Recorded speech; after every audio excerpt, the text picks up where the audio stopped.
पुराने हवेली का रहस्य। राजेश एक मिडिल क्लास परिवार का मुखिया था। उसकी पत्नी सुमन, बेटा राहुल और बेटी साक्षी के साथ वह शहर में रहता था। एक दिन राजेश को अचानक खबर मिली कि उसके गांव की पुरानी हवेली, जो उसके दादा दादी की थी, अब उसकी हो गई है। हवेली कई सालों से बंद पड़ी थी और उसके बारे में कई कहानियां प्रचलित थीं। लोग कहते थे कि हवेली में अजीब घटनाएं होती हैं और वहां भूत प्रेत का वास है। राजेश ने सोचा कि वह अपनी पुरानी हवेली को जाकर देखे और अगर वह रहने लायक हो तो वहां कुछ समय बिताए। उसने अपनी पत्नी सुमन और बच्चों को भी साथ चलने के लिए मनाया। सुमन और बच्चे शुरुआत में थोड़ा डर गए, लेकिन फिर रोमांच के लिए तैयार हो गए। हवेली पहुंचते ही राजेश और उसका परिवार हवेली की स्थिति देखकर चौंक गए। हवेली की दीवारें जर्जर हो चुकी थीं, फर्श पर धूल की मोटी परत चढ़ी थी और खिड़कियों के शीशे टूटे हुए थे। हवेली के बारे में गांव वालों की कहानियां सुनकर सुमन और बच्चों को थोड़ा डर लगा, लेकिन राजेश ने उन्हें समझाया कि ये सब सिर्फ अफवाहें हैं। पहली रात जब राजेश का परिवार हवेली में सोने के लिए तैयार हुआ, तो उन्होंने अजीब अजीब आवाजें सुनी। कभी खिड़की के शीशे बजने की आवाज, कभी सीढ़ियों पर किसी के चलने की आवाज। सुमन और बच्चे डर से कांप रहे थे, लेकिन राजेश ने उन्हें शांत किया और कहा कि ये सब पुरानी हवेली की वजह से हो रहा है। दूसरे दिन राजेश ने गांव के कुछ लोगों से बात की और उनसे हवेली के बारे में और जानकारियां प्राप्त कीं। गांव के बुजुर्गों ने बताया कि इस हवेली में राजेश के दादा दादी के समय से ही कुछ अजीब घटनाएं होती रही हैं। उन्होंने ये भी बताया कि हवेली के नीचे एक गुप्त तहखाना है, जहां कोई नहीं जाता। राजेश ने तहखाने की खोज करने का फैसला किया। उसने सुमन और बच्चों से कहा कि वे बाहर रहें और वह तहखाने की जांच करने जाएगा। तहखाने का दरवाजा बहुत पुराना और जंग लगा हुआ था, लेकिन राजेश ने किसी तरह उसे खोला।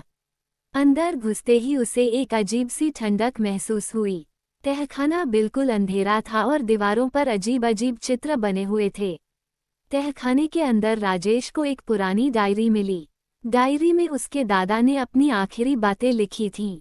उसमें लिखा था कि इस हवेली में एक प्राचीन रहस्य छुपा हुआ है, जिसे अगर कोई जान ले तो उसकी जान को खतरा हो सकता है। राजेश ने डायरी को ध्यान से पढ़ा और उसे समझ में आया कि हवेली में कुछ ऐसा है जिसे जानने से उसकी जान को खतरा हो सकता है। उसी रात जब राजेश का परिवार सोने की कोशिश कर रहा था, उन्होंने फिर से वही अजीब आवाजें सुनी। इस बार आवाजें और भी डरावनी थीं। सुमन ने राजेश से कहा कि हमें यहाँ से तुरंत चले जाना चाहिए, लेकिन राजेश ने कहा कि वह इस रहस्य को सुलझाए बिना नहीं जाएगा। अगली सुबह राजेश ने अपनी योजना बनाई और अपने परिवार को बताया कि वह तहखाने के और अंदर जाने की कोशिश करेगा। सुमन और बच्चे बहुत डर गए थे, लेकिन राजेश ने उन्हें आश्वासन दिया कि वह जल्दी वापस आ जाएगा। राजेश तहखाने के अंदर और गहराई में गया। वहां उसने देखा कि एक पुराना बक्सा रखा हुआ था। बक्से के ऊपर कुछ प्राचीन निशान थे। राजेश ने बक्से को खोलने की कोशिश की, लेकिन वह बहुत भारी था। अचानक राजेश को महसूस हुआ कि उसके पीछे कोई खड़ा है। उसने मुड़कर देखा, लेकिन वहां कोई नहीं था। राजेश ने किसी तरह बक्से को खोला। अंदर उसे एक पुरानी तलवार मिली। तलवार पर भी वही प्राचीन निशान बने हुए थे जो बक्से के ऊपर थे। राजेश ने तलवार को उठाया और उसके साथ ही तहखाने की दीवारों पर लगे चित्र अचानक चमकने लगे। राजेश को समझ में नहीं आ रहा था कि ये सब क्या हो रहा है। उसी समय तहखाने के दरवाजे से जोर की आवाज आई और दरवाजा बंद हो गया।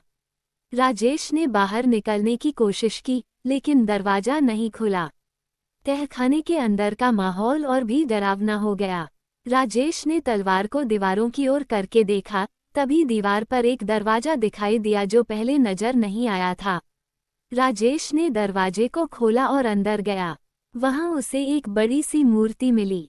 मूर्ति के सामने एक तख्ती रखी हुई थी, जिस पर लिखा था कि यह मूर्ति एक प्राचीन देवी की है और इसे छूने वाले को श्रापित होना पड़ता है।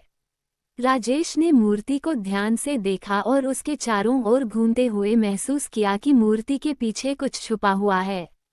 तभी सुमन और बच्चों ने भी तहखाने के अंदर जाने का फैसला किया, क्योंकि उन्हें राजेश की चिंता हो। रही थी। उन्होंने तहखाने में जाकर राजेश को ढूंढा और मूर्ति के पास पहुंच गए। सुमन ने राजेश से कहा कि हमें यहाँ से तुरंत निकलना चाहिए, लेकिन राजेश ने कहा कि हमें इस रहस्य को सुलझाना होगा। राजेश ने मूर्ति के पीछे देखा और वहां उसे एक और गुप्त दरवाजा मिला। दरवाजे के पीछे एक छोटा सा कमरा था जिसमें एक पुरानी किताब रखी हुई थी। किताब में लिखा था कि यह मूर्ति एक प्राचीन देवी की है जो इस हवेली की रक्षा करती है।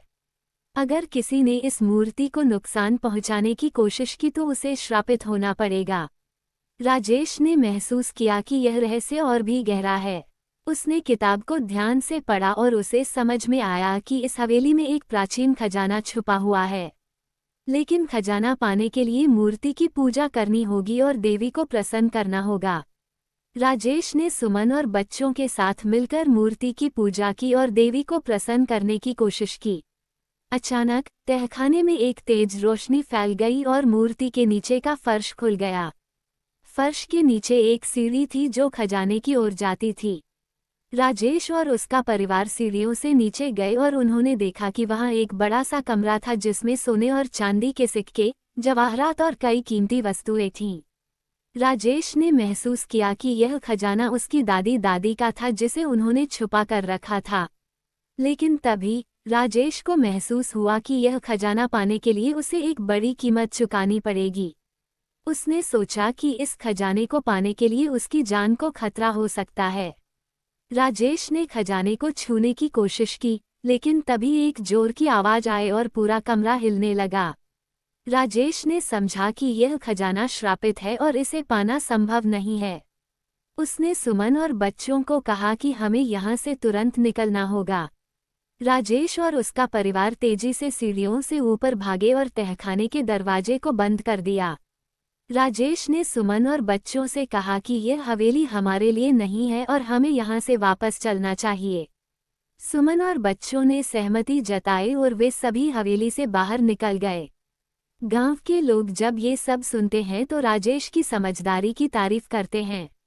राजेश की कहानी हमें ये सिखाती है कि कभी कभी हमें पुराने रहस्यों को सुलझाने की कोशिश नहीं करनी चाहिए, क्योंकि वे हमें मुसीबत में डाल सकते हैं।